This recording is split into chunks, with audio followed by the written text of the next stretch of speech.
And since I just started recording, I'd forgotten to do that. We've got the recording going now, and for those seeing the recorded version, this is our Friday night Bible study for Friday, July 18, 2025. Now, I was saying what happened last week.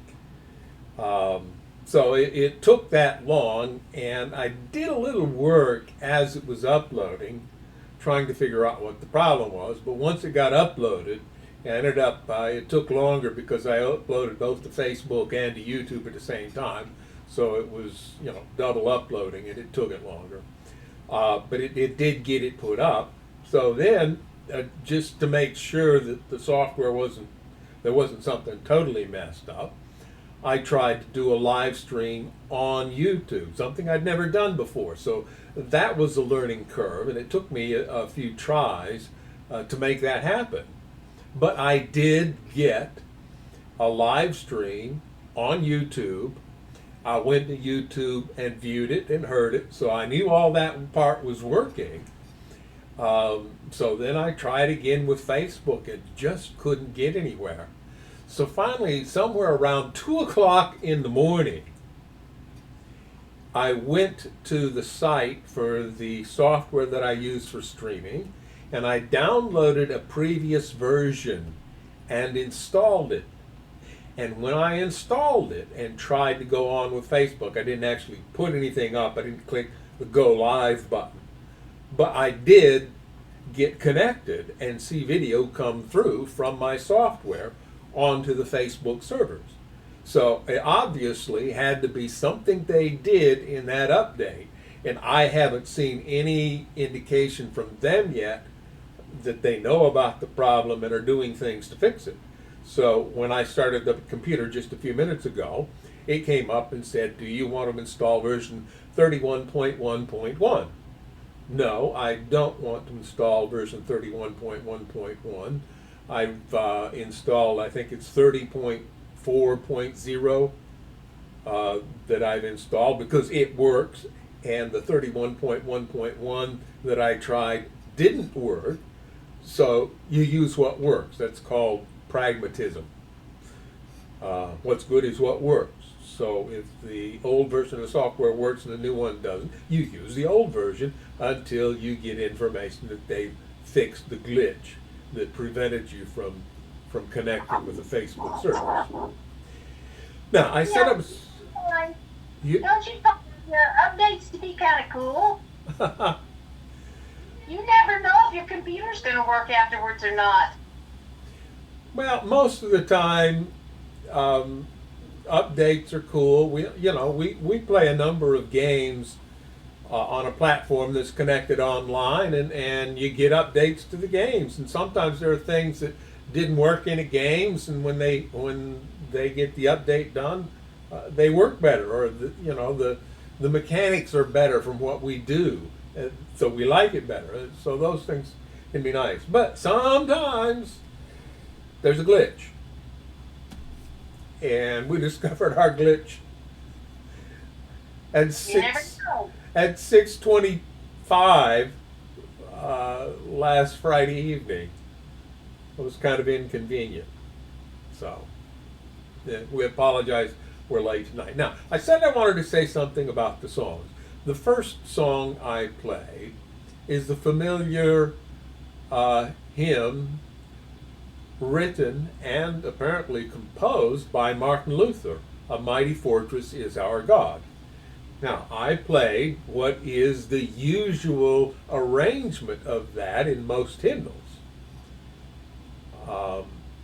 If you're an astute musician, trained and experienced in listening to musical styles, it may not surprise you to find out that that specific arrangement was not part of Martin Luther's composing, that he essentially wrote words and a melody, and the arrangement came later, and the arranger is just who it sounds like arranged it, Johann Sebastian Bach.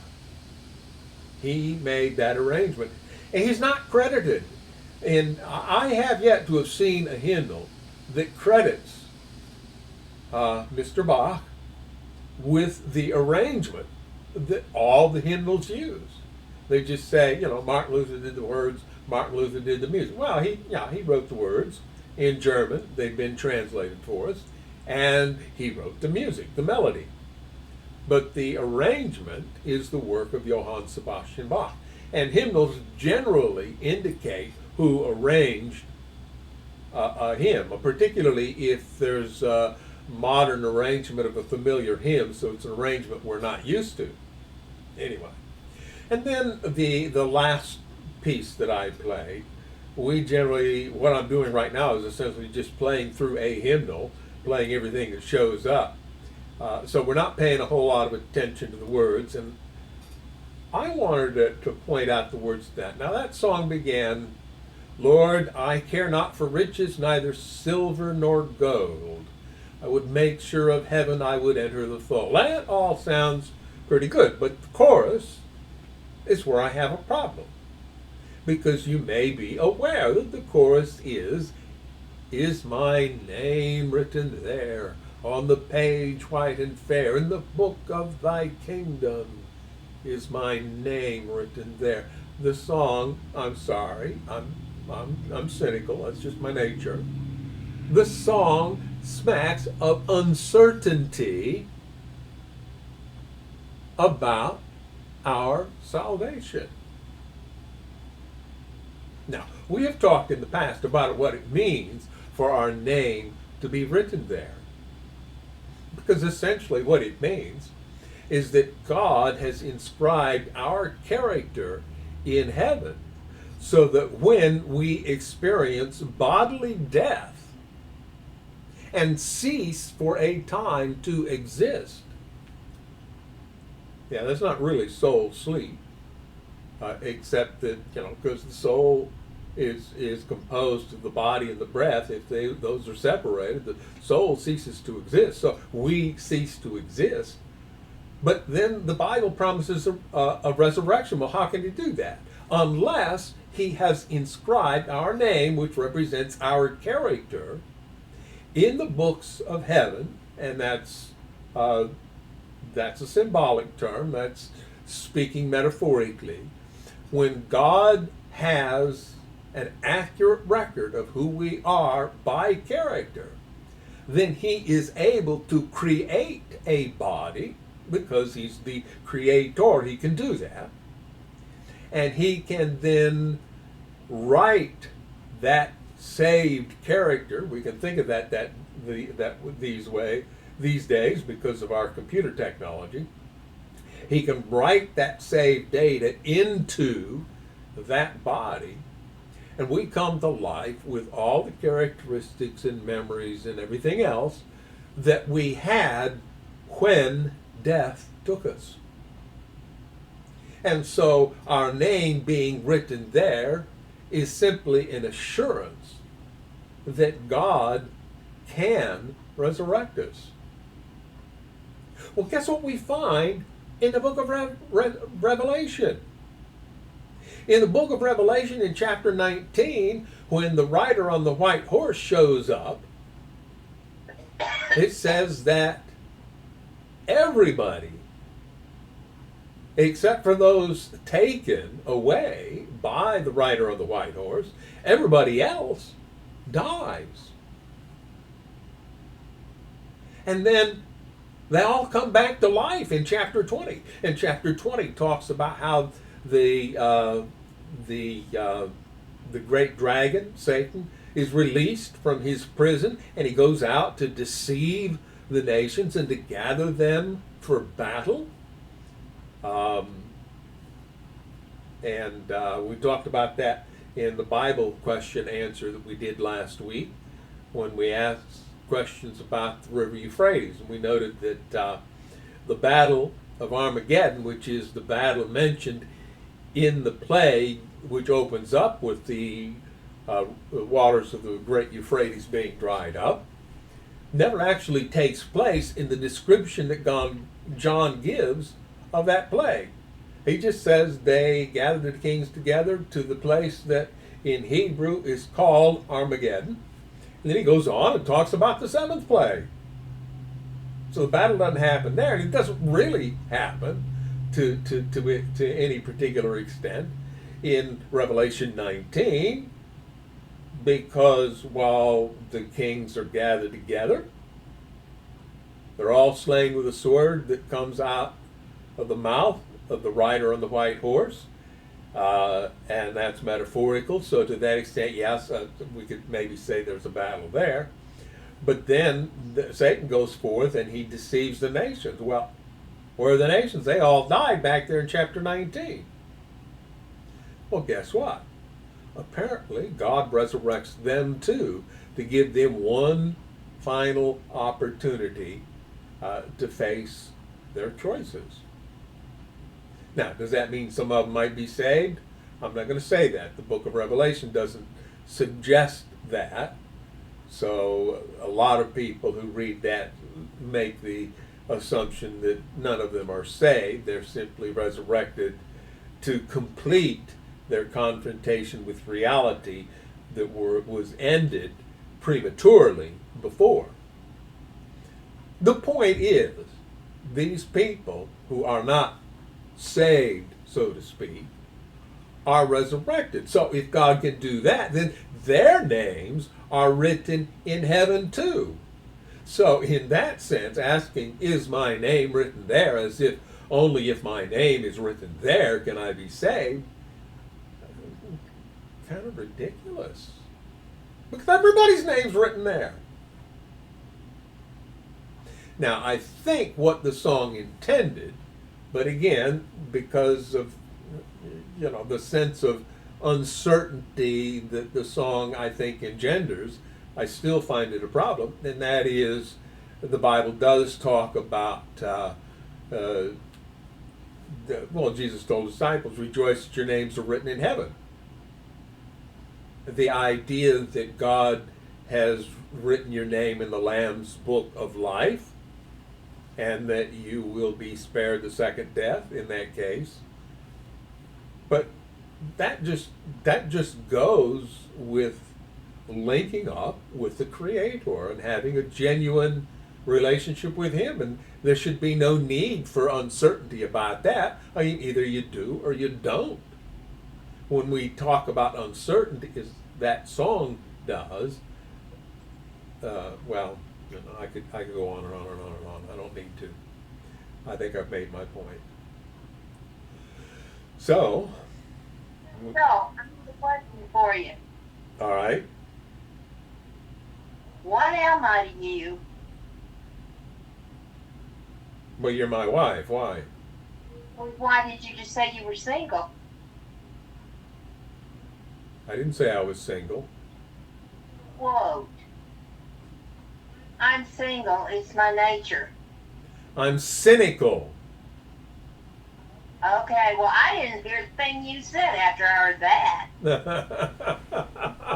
I thought you were married. Yeah, I was asking.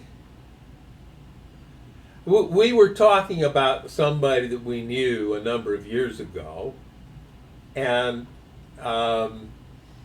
I got contacted by somebody on Facebook who asked, why do you keep showing up on my feed as a friend suggestion? Well, I looked, and the only mutual friend we had was a certain person. So I sent her a note and I said, this is the person we have in common. This is where I knew that family. And, whatever. Well, then that person ended up contacting me. So I was asking my wife about it because she knew the family too, and we talked about there was one lady that we knew when we lived in a certain town, and we knew there was at least one or two other sisters, and then there was a brother. And I asked her, is the brother's wife Deb, D-E-B? And my wife said, no. I said, okay, so who is his wife? And then she asked me, well, I don't know, who's his wife? She thought I had said, is his wife dead? D-E-A-D, not D-E-B. So yeah, we can mishear things and that can lead to confusion. Such is life on this imperfect world. We have to live with it. Any other questions? No. Okay. Well, I mentioned the date, the 18th. That means that tomorrow is the 19th. It's also the fourth Saturday in our sequence. So we do have a sermon presentation prepared. I haven't, I slept in, so I haven't loaded it up and proofread it yet. I'll get that done again sometime before tomorrow morning. And assuming I don't sleep in tomorrow morning, we will live stream that around 11 o'clock Central Time. So you can look forward to that. So, with all that out of the way, we're about to finish the book of 2 Kings. Let's bow our heads and we'll begin. Our Father in heaven, we thank you for the blessings you give us. We thank you that our names are written in heaven, that we have an assurance of life after death and also of life eternal. And if some of us are unsure at this point, send your Holy Spirit as a seal to guarantee what is to come, that we might rest assured that your love reaches each of us individually. And send the Spirit also to awaken us to that love and to help us make that love a part of our own everyday lives. We ask in Jesus' name. Amen. So last week we read about the reign of King Josiah. Josiah took the throne when he was only 8. Josiah was the grandson of Manasseh, the wicked king who is credited in certain places with the death of the prophet Isaiah, reportedly sawn asunder in a hollow log. We talked last week about how that might have happened and about the assumption of some people that in so doing, Manasseh killed his own maternal grandfather.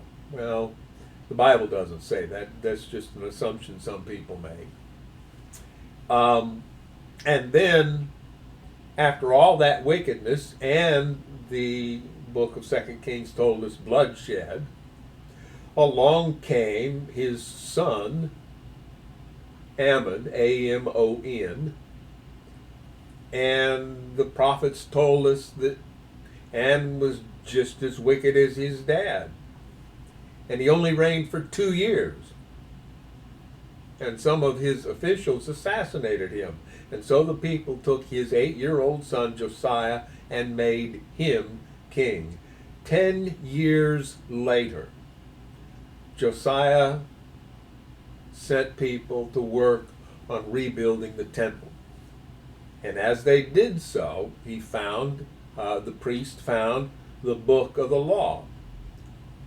And he sent word to Josiah, and Josiah read it, and he was shocked. He went into mourning. He ordered his officials to go into mourning. And then he called a big national reformation. They had a Passover.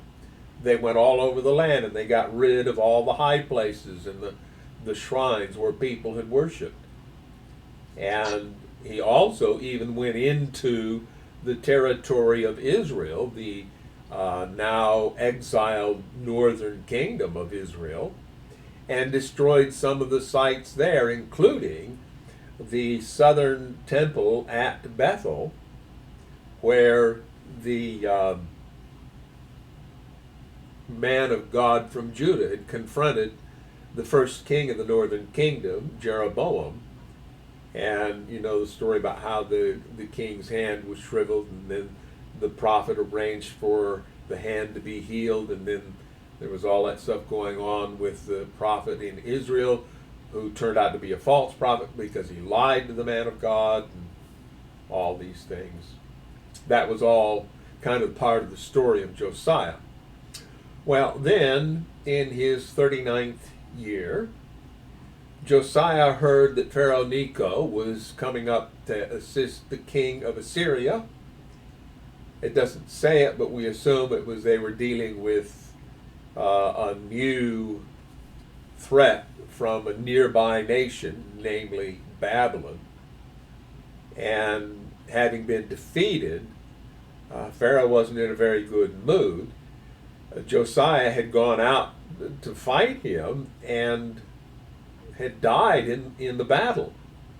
And when Necho, 3 months later, came back, he took the son of Josiah that the people had made king, one, was it Jehoahaz, I believe, and took him captive to Egypt, and took his older brother Eliakim, renamed him to Jehoiakim, and made him king. Made him pay tribute, made him a vassal, but made him king in Judah. And then he went off to Egypt.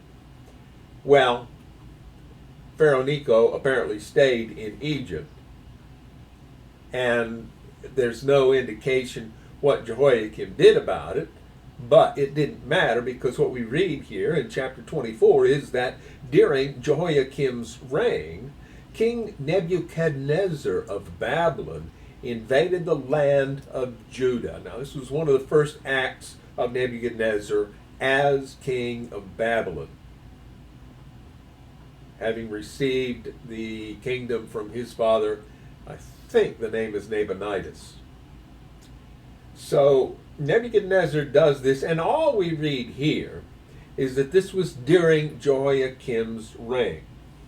But we do have information in the Bible about when that actually happened.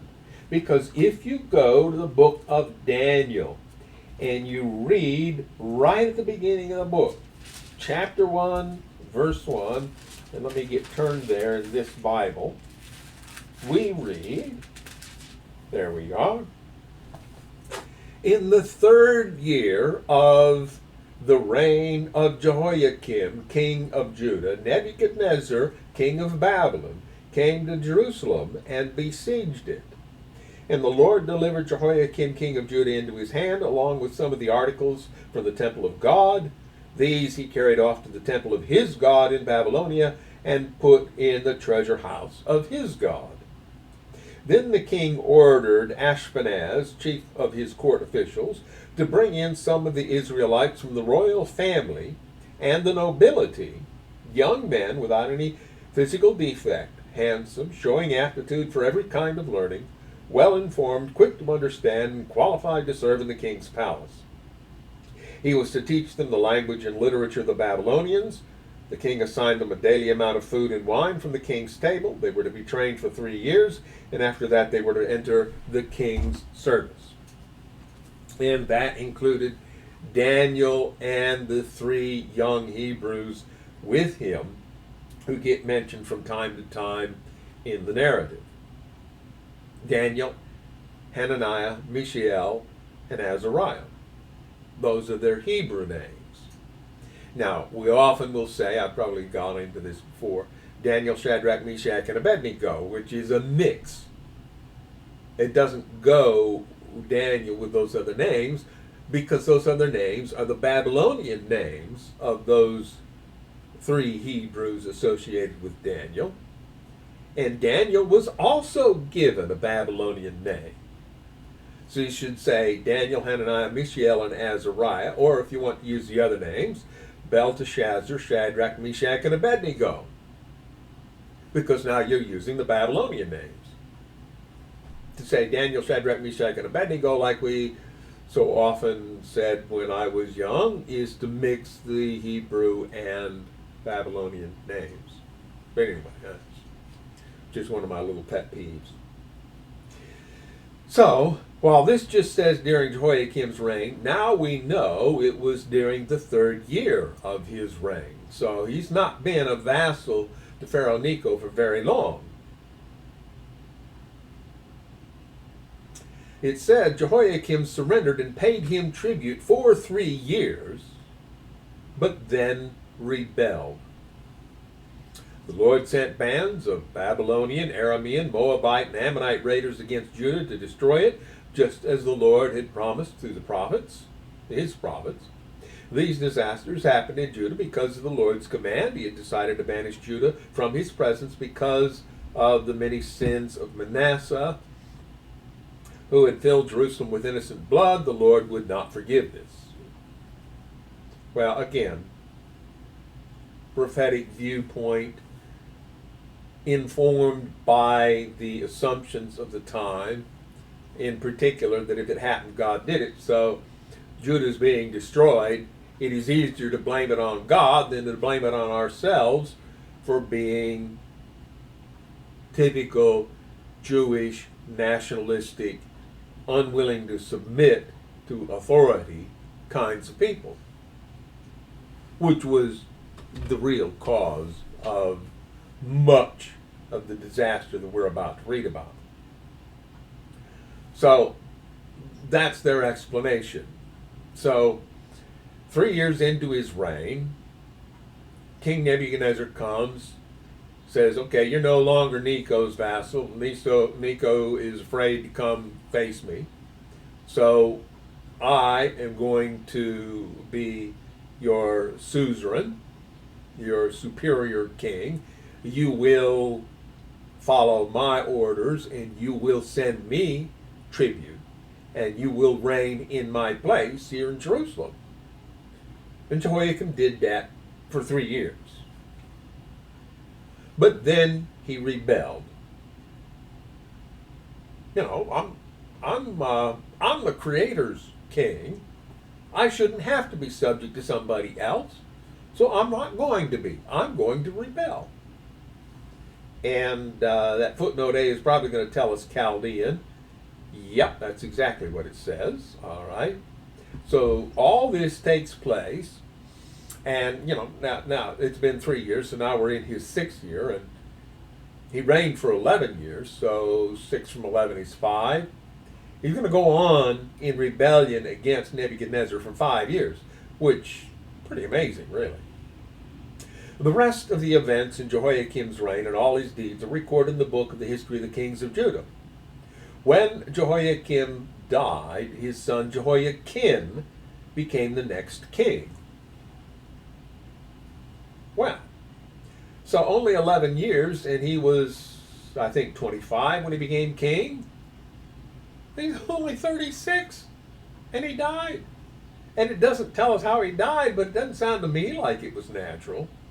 We don't know what happened, but it doesn't tell us. It just says he died. And his son becomes the next king. Verse 7, the king of Egypt, Pharaoh Necho, did not venture out of his country after that, for the king of Babylon captured the entire area formerly claimed by Egypt from the brook of Egypt to the Euphrates River. Now, I don't know what the brook of Egypt is, and there's no footnote to say if the translators knew what was meant by the brook of Egypt. That's just what it says. So no wonder Necho was in a bad mood after trying to help the king of Assyria against Babylon. It didn't work out very well. Jehoiakim was 18 years old when he became king. You do the math. It means his dad was 18 when he was born. No big deal. Some of them were born even earlier. You know, some of the kings had sons when they were 16 or less. So, yeah. Jehoiakim was 18 years old when he became king, and he reigned in Jerusalem 3 months. He didn't die. That's a spoiler. He didn't die. At least not then. He didn't quit reigning because he died. We're about to read about why he quit reigning. His mother was Nehushta, the daughter of Elnathan from Jerusalem. Now, he is a grandson of Josiah, and he is the only grandson of Josiah to sit on the throne of Israel, or of Judah.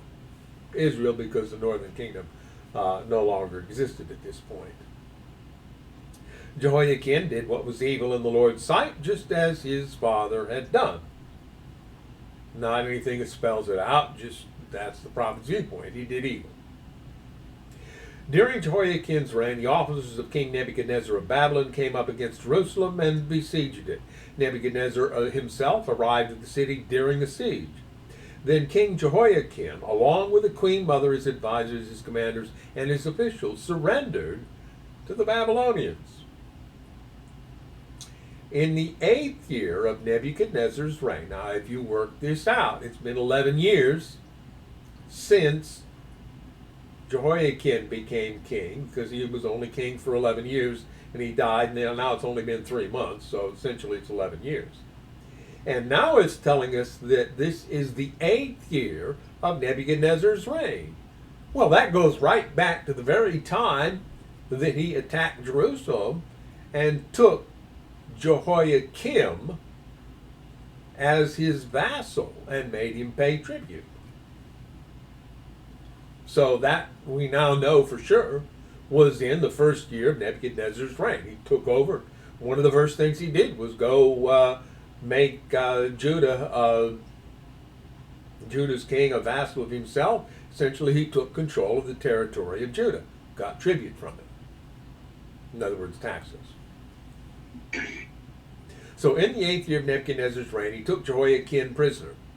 As the Lord had said beforehand, Nebuchadnezzar carried away all the treasures from the Lord's temple and the royal palace. Well, he already done this, but he took more now. He stripped away all the gold objects that King Solomon of Israel had placed in the temple. King Nebuchadnezzar took all of Jerusalem captive, including all the commanders and the best of the soldiers, craftsmen, and artisans, 10,000 in all. Only the poorest people were left in the land. This is a pattern. If you leave the poor people, they're less likely to rebel. You can maintain your control. At least that's what Nebuchadnezzar thinks. Nebuchadnezzar led King Jehoiakim away captive to Babylon, along with the queen mother, his wives and officials, and all Jerusalem's elite. He also exiled 7,000 of the best troops and 1,000 craftsmen and artisans, all of whom were strong and fit for war. In other words, weaken the nation. Then the king of Babylon installed Mattaniah, Jehoiakim's uncle, as the next king, and he changed Mattaniah's name to Zedekiah.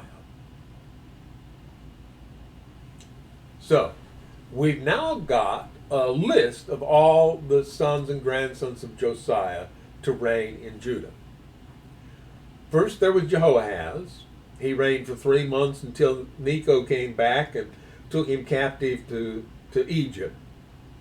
Then we have Jehoiakim, whose name was Eliakim, but Pharaoh Necho changed it to Jehoiakim, put him in. Jehoiakim rebelled against Egypt, maybe not. At any rate, 3 years later, Nebuchadnezzar comes along, makes Jehoiakim his vassal, and he sends tribute for 3 years before he rebels. Then another 5 years goes by. He dies for whatever reason. His son, Jehoiakim, becomes king. Lasts for 3 months. Nebuchadnezzar comes along and says, all right, we're going to do this again. Your father rebelled against me. You're going to go to jail for what he did. Of course, there's indications that Jehoiakim may have agreed with his father and may have continued the rebellion. So Nebuchadnezzar finally took action and says, okay, we're going to nip this in the bud while you're young. And he took him away captive along with more wealth and more of the officials of Babylon. So that's the second reign of Nebuchadnezzar. There'll be 3. So then his uncle, a third son of Josiah, named Mattaniah, becomes king, and Nebuchadnezzar changes his name to Zedekiah. Mattaniah / Zedekiah will reign for 11 years. So we had 3 months, 11 years, 3 months, and then 11 years. That's the pattern the last 4 kings of Judah. And I know I'm giving away a few things before we read them, but maybe that helps it be clear for you. By the way, there were 2 footnotes there, B and C. Footnote B, he cut apart. No, he cut them loose so he could take them probably. And then the Hebrew says his there in the second case, his uncle, Jehoiakim's uncle, but that's, in our language we need our antecedents to be more clear. In the Hebrew language, antecedents didn't always have to be quite as clear. Readers were expected to know what was going on.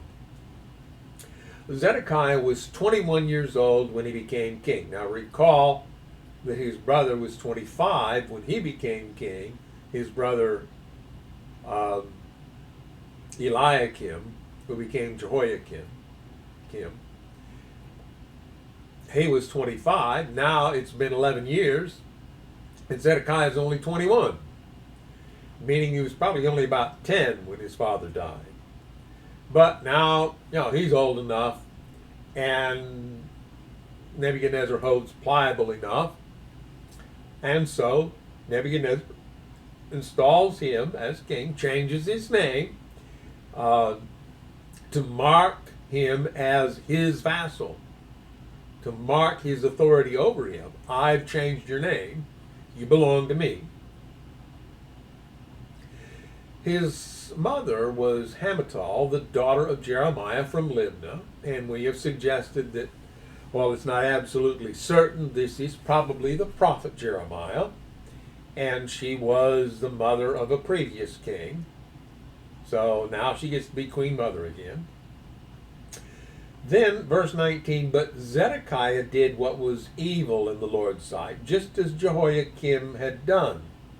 These things happened because of the Lord's anger against the people of Jerusalem and Judah, until he finally banished them from his presence and sent them into exile. Once again, the prophet is trying to explain what happened, because he's assuming that God did it. He has to give a reason why he thinks God did it. He imagines God being angry. Well, let's be clear. God does get angry, but he doesn't get angry at people. He gets angry at the sin that destroys his people. So yes, the Lord was angry against what's going on in Jerusalem and Judah, but it's because of what it's causing to happen to them. It's because of the national humiliation that's about to take place because of the sin of the people, their arrogance, etc., etc. And then it concludes, Zedekiah rebelled against the king of Babylon. And chapter breaks there. Now that's not the fault of the author. That's the fault of whoever divided the Bible into chapters and verses many, many, many years later. So let's move on to the last chapter of 2 Kings, chapter 25. So, on January 15, during the 9th year of Zedekiah's reign, King Nebuchadnezzar of Babylon led his entire army against Jerusalem. They surrounded the city and built siege ramps against its walls. Jerusalem was kept under siege until the 11th year of King Zedekiah's reign. That's about 2 years, maybe a little more. In fact, there's dates given here. And let me read that in the NIV to see how they render it, and then we'll read this version's footnotes for that. So let me scroll back to 2 Kings. I thought I had a marker there. I probably do. Yeah, there we go.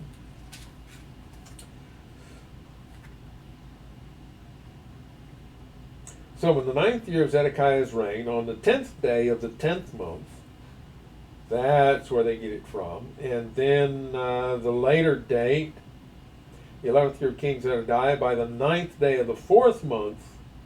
And so that's a more literal and direct rendering of the Hebrew. So if we go down to this version's footnotes, Hebrew, on the 10th day of the 12th month is the ancient Hebrew lunar calendar.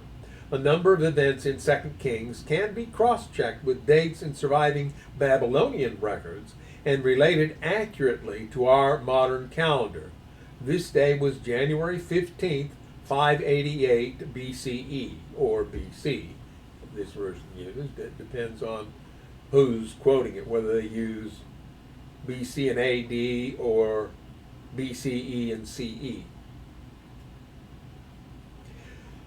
And then the second footnote B there, by the 9th day of the 4th month in the 11th year of Zedekiah's reign, compare Jeremiah 39:2 and 52:6 and the notes there. This day was July 18th, 586 BCE. Also see the note on 25:1. In other words, we can cross-link these events with events from Babylonian history and relate them directly to our modern Roman calendar. You say July 18th? Isn't that today? Let me look again. Yes, it was. Interesting. Thanks for pointing that out. Well, we'll have to celebrate. Well, not much of a celebration, but particularly when we read what's about to happen. But this was. The great fact that I noticed something. This is going to be almost 2,600 years ago tonight or today. Anyway, 586 plus 2025, and very close to 2,600. Anyway, so by July 18th, the 11th year of Zedekiah's reign, the famine in the city had become very severe. The last of the food was entirely gone. Then a section of the city wall was broken down. Since the city was surrounded by the Babylonians, or the Chaldeans, the soldiers waited for nightfall and escaped through the gate between the two walls behind the king's garden. Then they headed toward the Jordan Valley. Now, B, C, D, and E are all in that paragraph. We've already read B, so let's read C, D, and E. Footnote C, or the Chaldeans, I said that, yes. And then footnote D, as in the Greek version, the Hebrew lacks escaped, well, because it didn't ultimately escape. And then E, the Hebrew reads the Araba. All right? So we've gotten down there to footnote E. We're ready for verse 5. But the Babylonian troops chased the king and overtook him on the plains of Jericho, for his men had all deserted him and scattered. Everybody's running for their lives. You have a duty to the king, but you're running for your life, so you just run. You forget your duty, and you just try to save your own skin. That's what they were doing. They all scattered, and so the Babylonians were able to capture the king. They took him to the king of Babylon at Riblah, where they pronounced judgment upon Zedekiah. They made Zedekiah watch as they slaughtered his sons. Then they gouged out Zedekiah's eyes, bound him in bronze chains, and led him away to Babylon.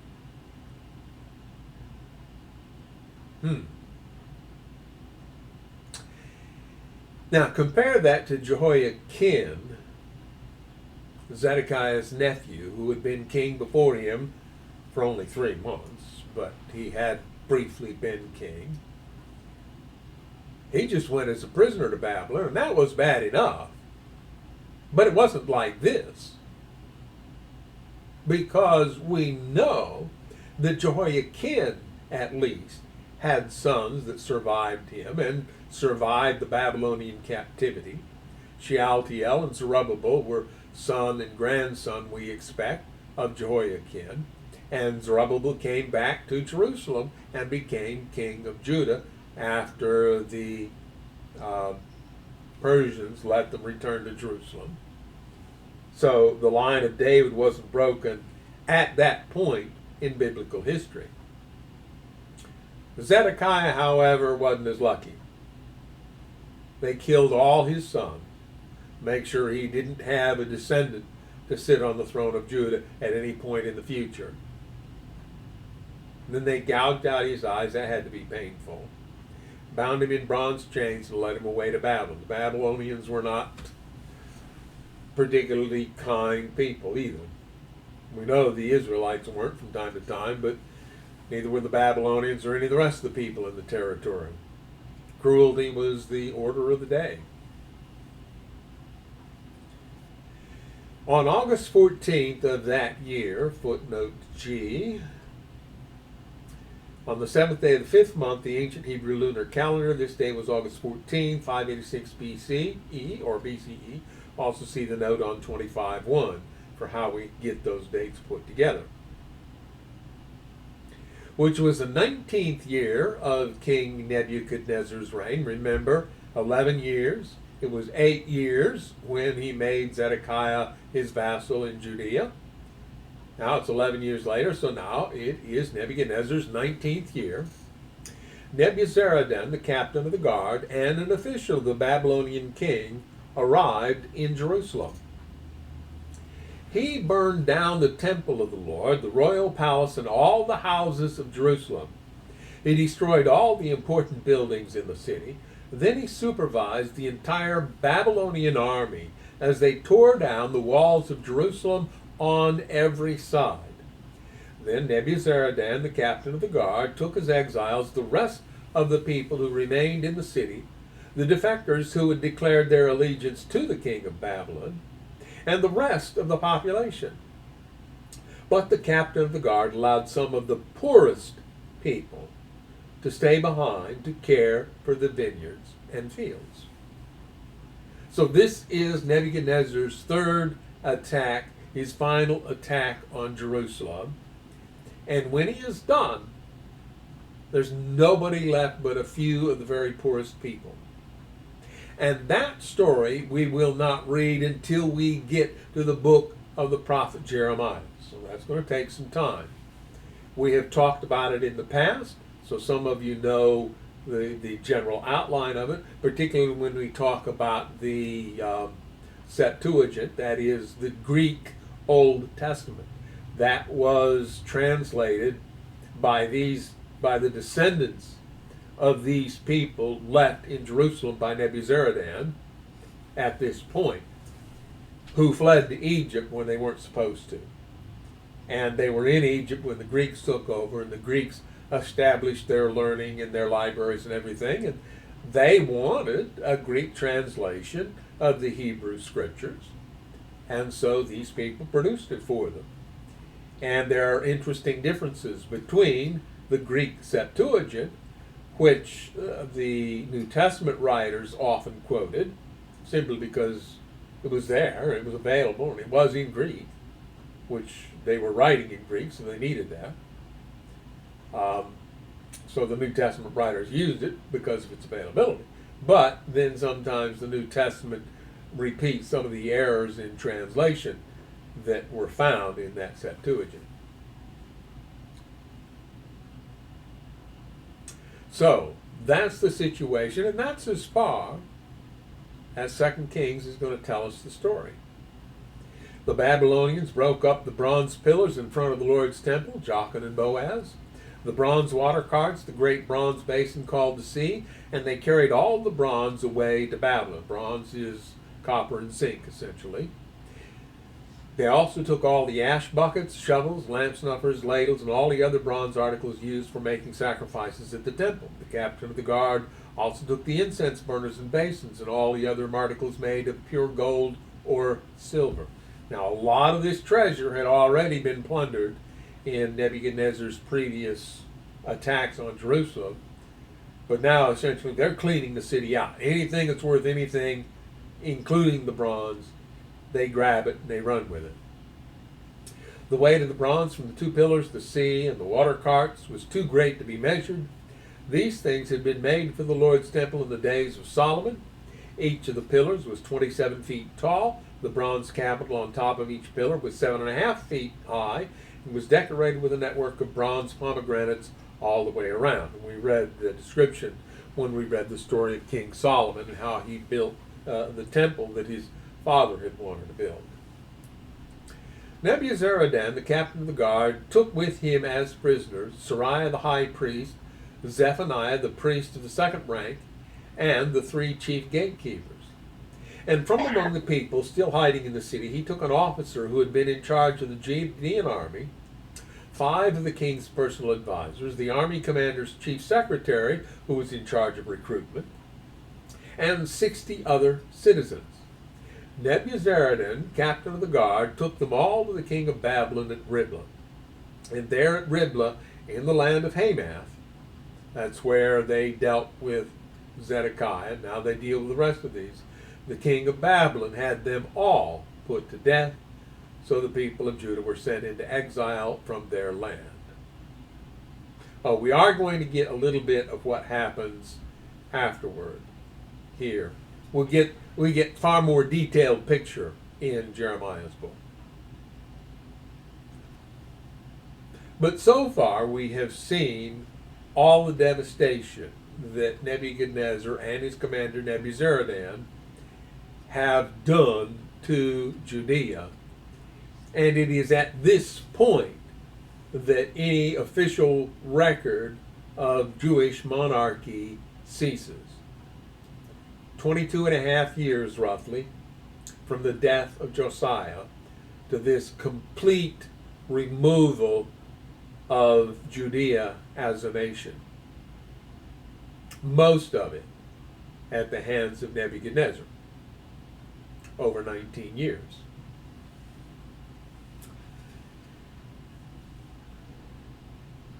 There was something else I was thinking of saying, but it kind of slipped me. Probably still a little bit sleepy. Then King Nebuchadnezzar appointed Gedaliah, son of Ahikam, and grandson of Shaphan, as governor over the people he had left in Judah. Now, Shaphan is a name we ran across before. I think you'll find that he was mentioned. He was, let me go look it up. He was the secretary in the days of Hezekiah, was he not? Or was he the Shaphan that was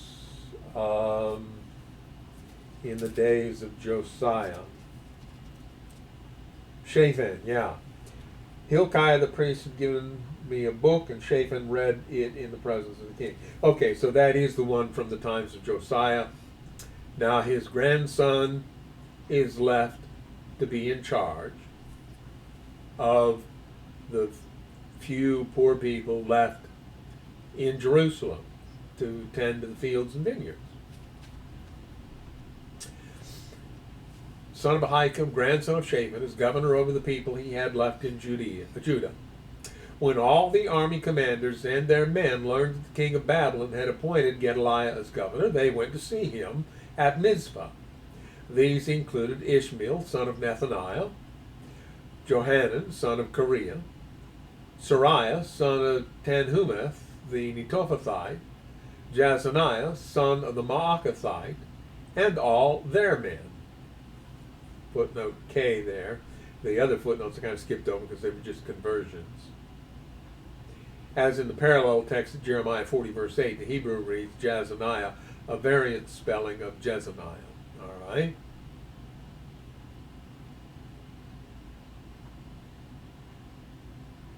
All right?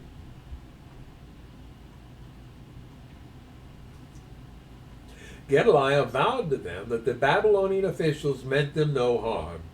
Don't be afraid of them. Live in the land and serve the king of Babylon, and all will go well for you, he promised.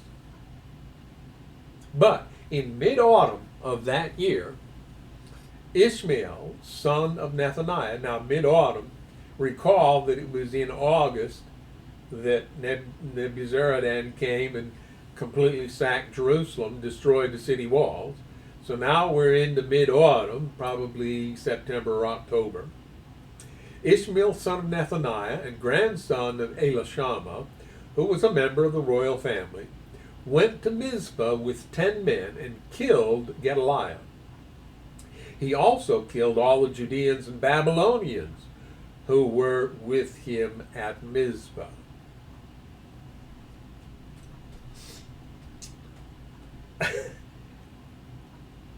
I'm just amazed at how stupid can you be. Nebuchadnezzar's been around for nearly 20 years. The Assyrians couldn't stand up to him. The Egyptians and the Assyrians together couldn't stand up to him. And you're going to go and murder the man that he put in charge in Judah, along with some Babylonian officials who were there with him. That's kind of like poking the lion in the eye.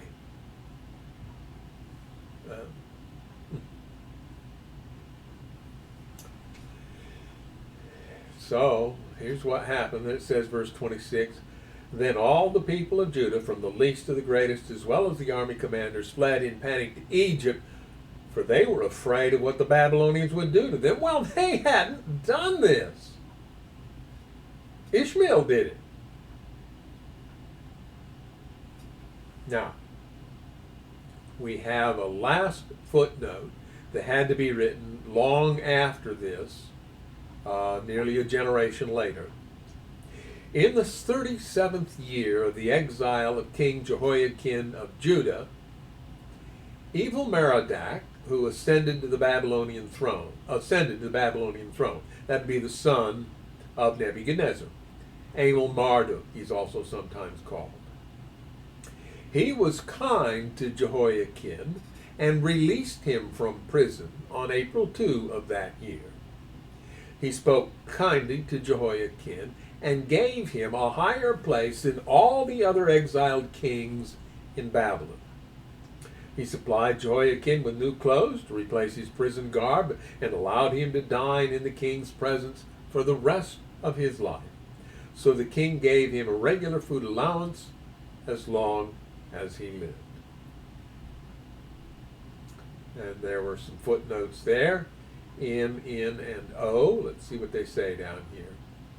He raised the head of. Okay, yeah, that's kind of a symbolic language. Now, N is as in some Hebrew manuscripts and Greek and Syriac versions. See also Jeremiah 25:31. The Masoretic text lacks released him. Okay, well, it makes sense given everything else he said, that he exalted him, he gave him an allowance, he was nice to him. My dad put you in prison, but I don't have any record that you did the things your father did or your uncle did after him. So I don't see why you're in prison. I'm going to be nice to you.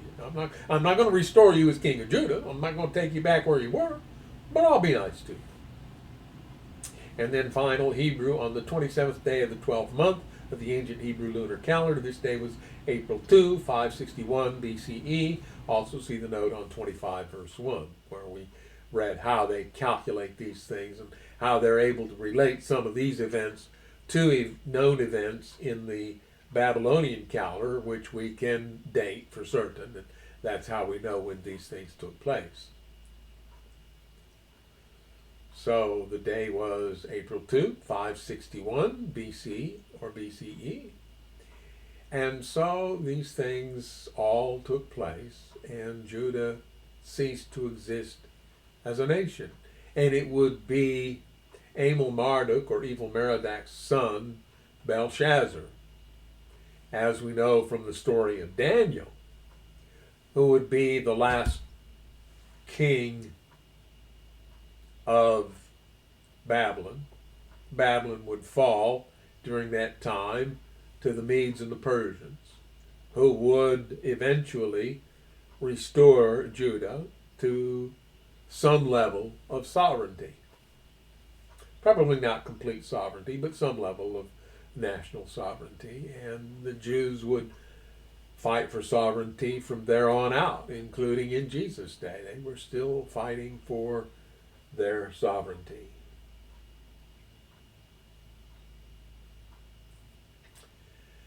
Well, if we go to the next chapter, we're going to get into 1 Chronicles.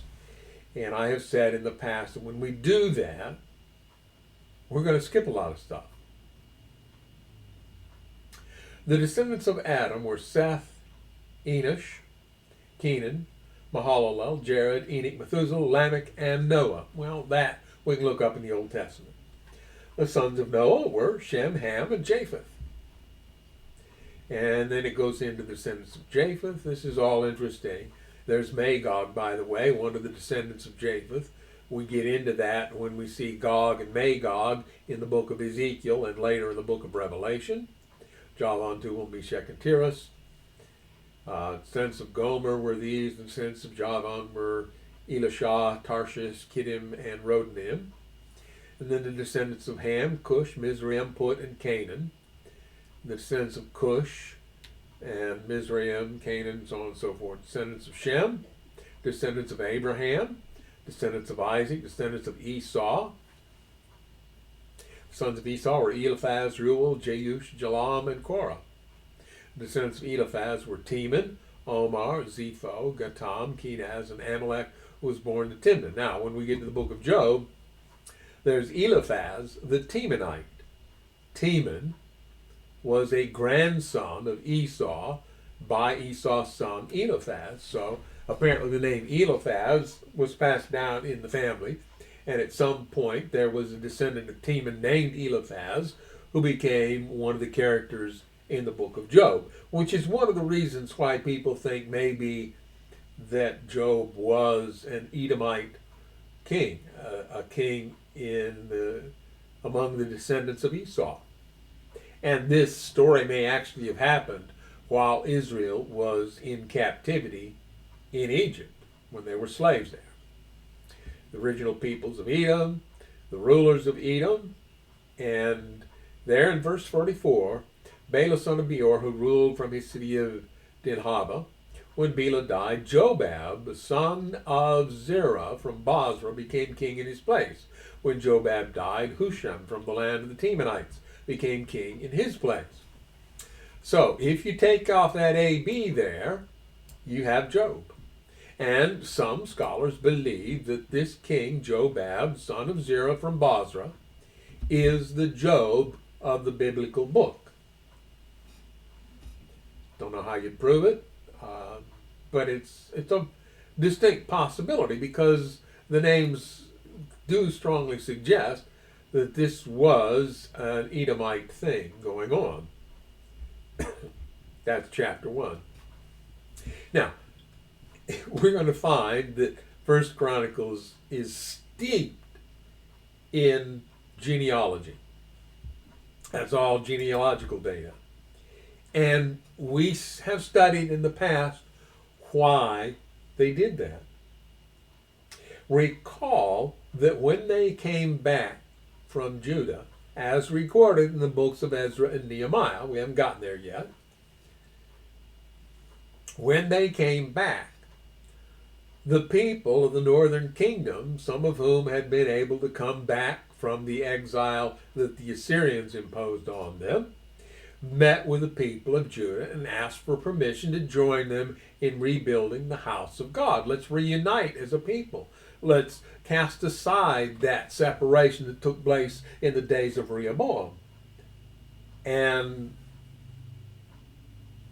the Jews, led by Ezra and Nehemiah, didn't like that idea. In fact, they had already gotten highly xenophobic, I might suggest, because they found men guilty of intermarriage. They didn't marry Jewish women, they married foreign women. Oh, this is terrible, you can't do that. Look at what happened to Solomon. Well, there was no evidence they were providing that what happened to Solomon had happened to these men, but they made it a big deal. They kicked these men out, and since all of these Israelites, or many of these Israelites, well, I don't know that all of them had intermarried, well, then they had corrupted the holy blood, they weren't part of it, and they were cast out. And so, in that environment, genealogy becomes critical, because now you have to be able to prove your ancestry. Your ancestry is what gives you the right to be children of God. Well, no, it isn't, but that's how they thought. And so they made this big deal. And so these books are very, very heavy in genealogy. Sons of Israel, chapter 2 here. Reuben, Simeon, Levi, Judah, Issachar, Zebulun, Dan, Joseph, Benjamin, Naphtali, Gad, and Asher. Then there's the descendants of Judah. Judah had 3 sons from Bathsheba, a Canaanite woman. Their names were Onan, and Shelah. But the Lord saw that the oldest son was a wicked man, so he killed him. We covered that in the book of Genesis. Later, Judah had twin sons from Tamar, his widowed daughter-in-law. Their names were Perez and Zerah, so Judah had 5 sons in all. And then there's no reference to any sons of Shelah. We don't know if he had them and they're just not counted, or if he didn't have them. Onan didn't have any sons, but Shelah we don't read about. All of Judah's descendants are taken from Perez and Zerah, which puts this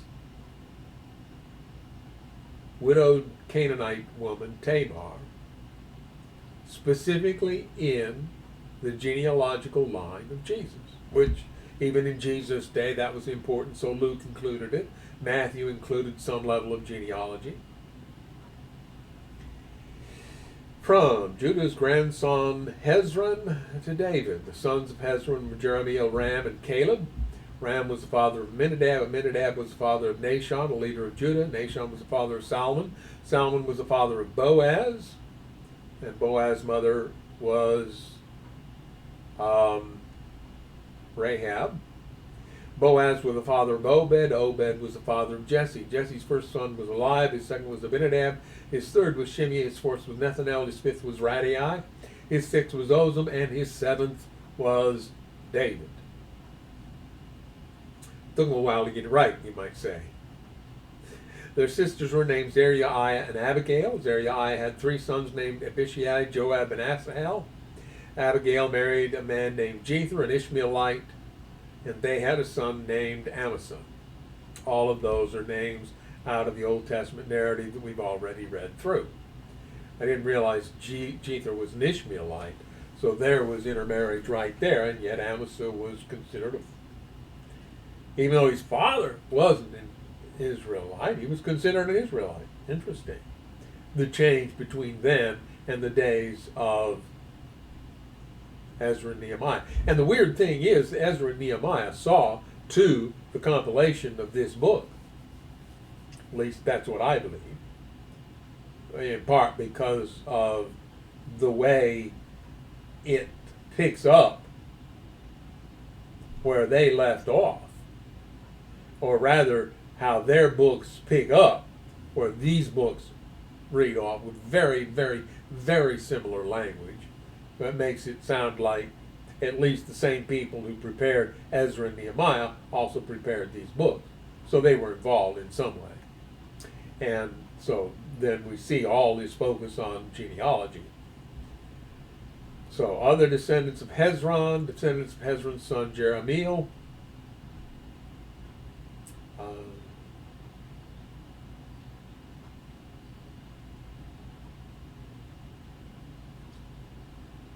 Descendants of Hezron's son Caleb, descendants of Caleb's son Hur. This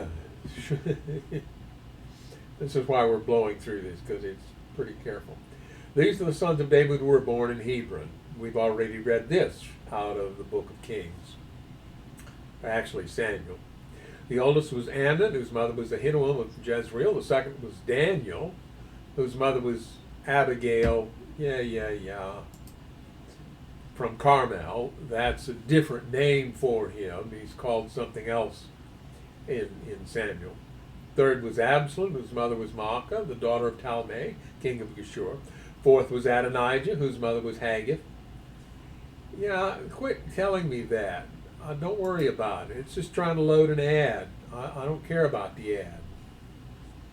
The fifth was Shephatiah, whose mother was Abital. The sixth was Ithream, whose mother was Eglah, David's wife.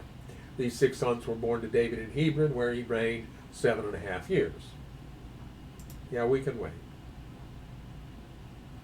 Then David reigned another 23 years in Jerusalem. The sons born to David in Jerusalem included Shammua, Shobab, Nathan, and Solomon. Their mother was Bathsheba, the daughter of Ammiel. David had 9 other sons. You can't see that. I just realized I didn't switch here. I apologize for that. There, now you can see it. so you can see the nonsense I've been dealing with. Hey, Yes? take a 5-second break and come put this soup over me, please. Okay, be right back. Sorry about that. It's something on my leg. Circulation is cutting off. Circulation is leaving it. Thanks. That's good. I'll be okay in a bit. In a bit. Yeah. Okay. By the time you're done, I'll be ready for that. Sorry about that. Okay, we didn't start at the right time, so I can't go by the clock to guess when we need to quit. So I'm kind of looking over here at my timer, and we'll kind of go by it. Okay, David also had 9 other sons: Ibhar, Elishua, Elpalet, Noga, Nepheg, Japhia, Elishama, Eliada, and Eliphalet. These were the sons of David, not including his sons born to his concubines. Their sister was named Tamar. Well, I'm sure they had a whole lot of other sisters, but Tamar was the one who gets named because she was full sister to Absalom, and when she was raped, Absalom went berserk and eventually killed his older brother over it. The descendants of Solomon were Rehoboam, Abijah, Asa, Jehoshaphat, Jehoram, Ahaziah, Joash, Amaziah, Uzziah, Jotham, Ahaz, Hezekiah, Manasseh, Ammon, and Josiah.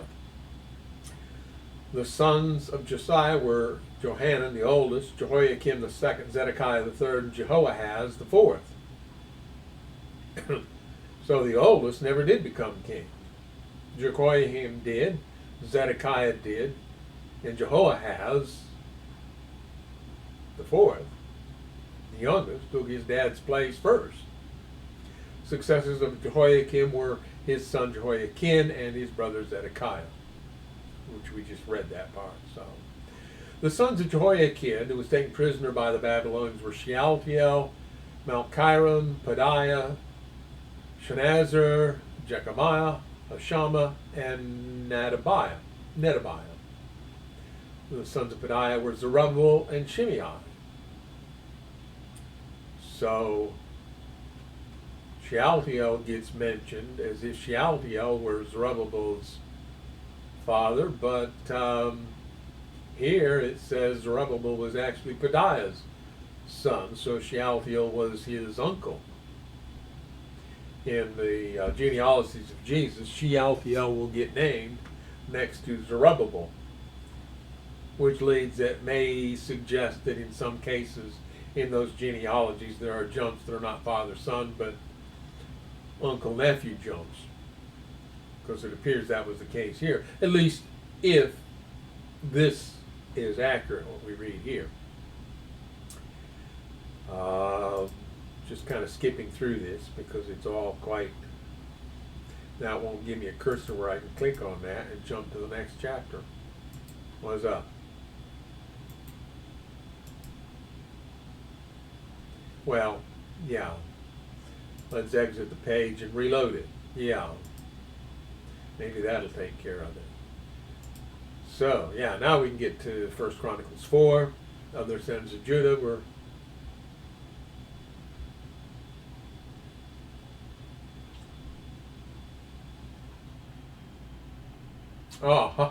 we mentioned this some time back in one of our sermon presentations. And a few years ago, there was a preacher who made a big deal out of this. Verse 9, there was a man named Jabez who was more honorable than any of his brothers. His mother named him Jabez because his birth had been so painful. He was the one who prayed to the God of Israel, "Oh, that you would bless me and expand my territory. Please be with me in all that I do and keep me from all trouble and pain." And God granted him his request. And that's the extent of the story. But somebody actually took this and ran with it as the story of a good way to pray. You know what? This is selfish prayer. We cannot expect blessings from selfish prayers. We might get what we ask for, but there's likely to be consequences for it, and those consequences may not all be positive. I would suggest that this is not as model a prayer as some people would pretend it to be.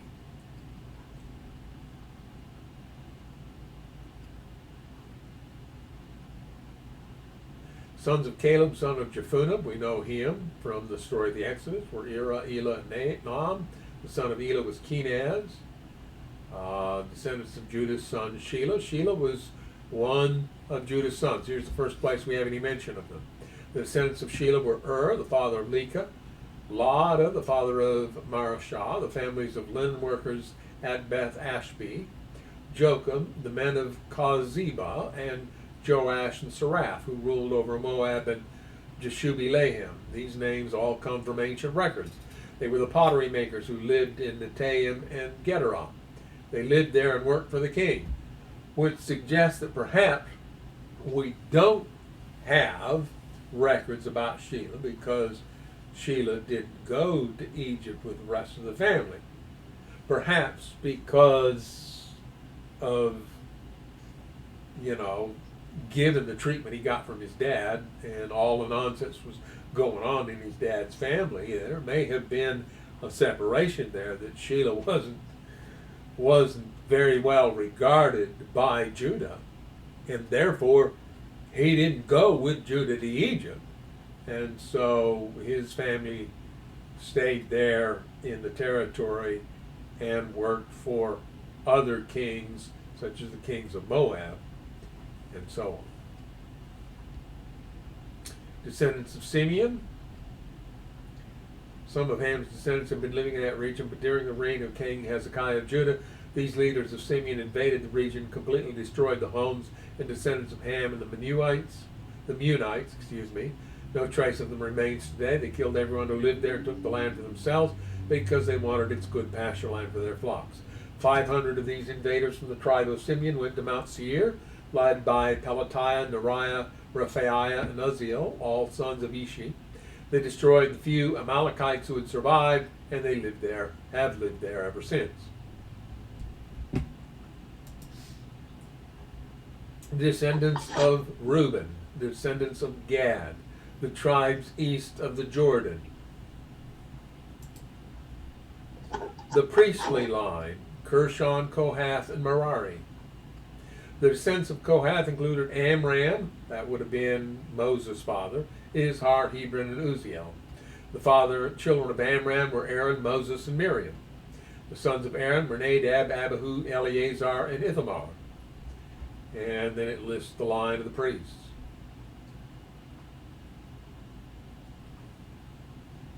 Now, I think at some point I went through this to follow the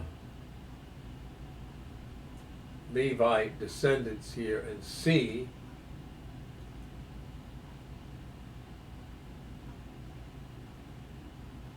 there's Elkanah and Samuel. The sons of Samuel were Joel the older and Abijah the second, and they weren't very good people. The temple musicians, Aaron's descendants, territory for the Levites. We kind of read through that briefly when we went through the books of Moses. The descendants of Issachar, the descendants of Benjamin, descendants of Naphtali, descendants of Manasseh, but descendants of Ephraim, descendants of Asher. All right, we're just kind of blowing through this because I don't want to sit here and bore you with all the names and everything. I'm just kind of trying to look for things. Here's descendants of Benjamin. First son was Bela, the second was Ashbel, the third was Ahara, the fourth was Nohath, and the fifth was Rapha. And I believe it said he had 10 sons by the time they went to Egypt. The family of Saul. Jael, the father of Gibeon, lived in the town of Gibeon. His wife's name was Maacah, and his oldest son was named Abdon. Jael's other sons were Zur, Kish, Baal, Ner, Nadab, Gedor, Ahio, Zechariah, and Mikloth, who was the father of Shemim. All these families lived near each other in Jerusalem. Ner was the father of Kish. Kish was the father of Saul. Saul was the father of Jonathan, Malchishua, Abinadab, and Eshbaal. Jonathan was the father of Merib-Baal. Merib-Baal was the father of Micah, and so on. So we have the line of Saul that survived him and went on.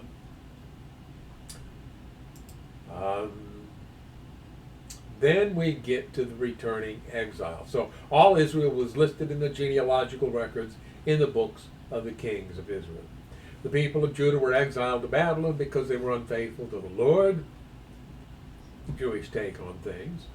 The first of the exiles to return to their property and their former towns were priests, Levites, temple servants, and other Israelites. Some of the people from the tribes of Judah, Benjamin, Ephraim, and Manasseh came and settled in Jerusalem. One family that returned was that of Uthai, son of Ammihud, son of Omri, son of Imri, son of Bani, a descendant of Perez, son of Judah.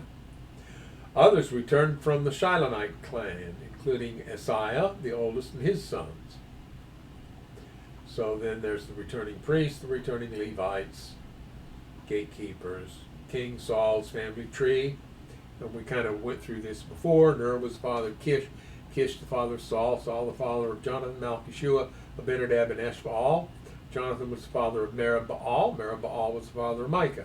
Sons of Micah were Python, Melech, Tahriah, and Ahaz. Ahaz was the father of Jada. Jada was the father of Alameth, Asmaveth, and Zimri.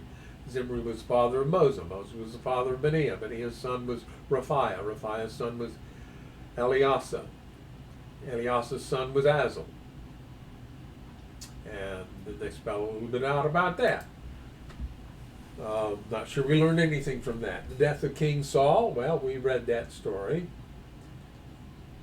Armor bearer was afraid, wouldn't do it. Saul drew his own sword and fell on it. When his armor bearer realized Saul was dead, he fell on his own sword and died. So Saul and his 3 sons died there together, bringing his dynasty to an end. When everyone in Jabesh Gilead heard everything the Philistines had done to Saul, all their mighty warriors brought the bodies of Saul and his sons back to Jabesh. Then they buried their bones beneath the great tree at Jabesh, and they fasted for 7 days. We talked about that when we read that story in the books of Samuel.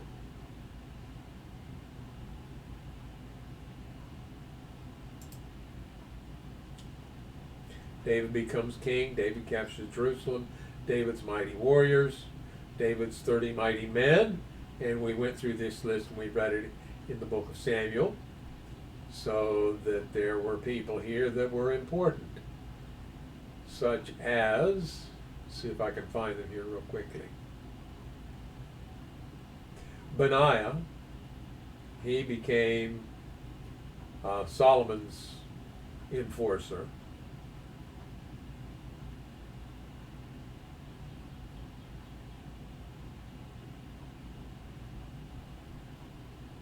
Uriah the Hittite, he's there. We know what happened to him.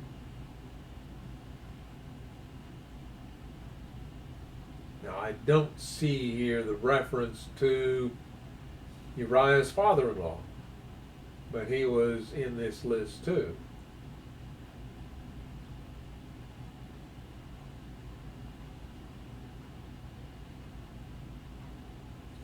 This list is a little bit different, so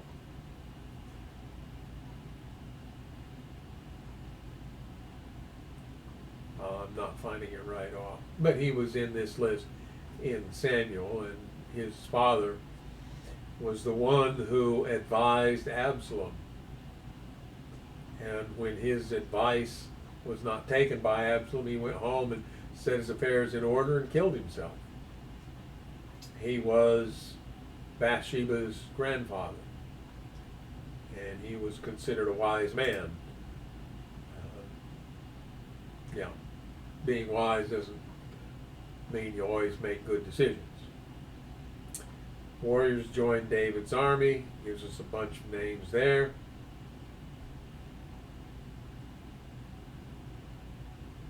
He acted according to his heart. Well, yeah, he did. Rather than his knowledge base. Probably. Well, he may have been triggered by the events that were going on, and his limbic emotional brain took over. His rational brain abandoned him. Yeah, so I was going to see if the story of David and the water from Bethlehem was mentioned here, but I think that's in Samuel, not here. Yeah, I'm going to have to now reload the page. And the reload button doesn't come up.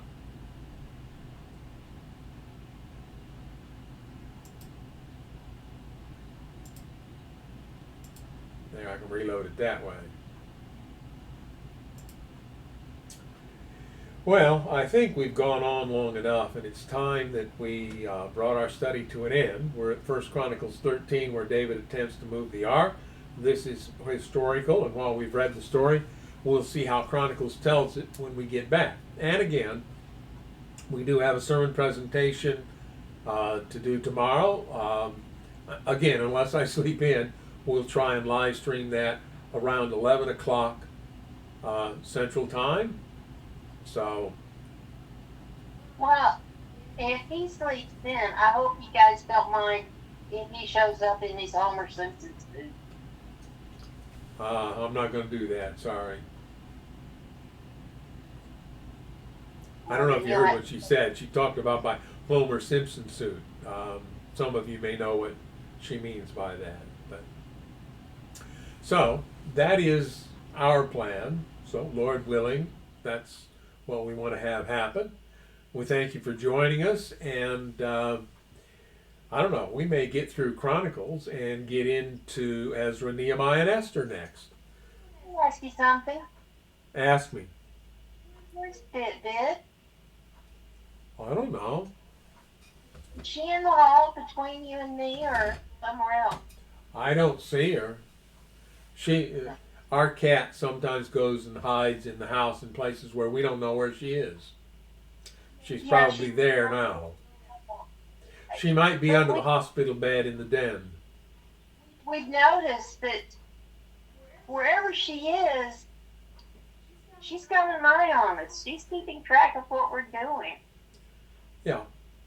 She does spend a lot of time sleeping on Mommy, and occasionally she comes over and rests on Daddy for a little bit. Usually not nearly as long as with Mommy, because Mommy's the one who saved her, so she's very closely tied to Mommy, but Daddy's around enough now, she's getting used to him. So. Well, she sees you outside. What'd you say? Well, she sees you through the window and you're outside. Yeah, she doesn't seem to recognize me through the window. She sees me outside, she's afraid. But if she sees me in a house, she's okay. So, we will call it quits at this point and invite you to join us both tomorrow and again next week when we continue our journey through the Old Testament. And we will say then, as is usually the case, until then, goodbye, God bless. Good night.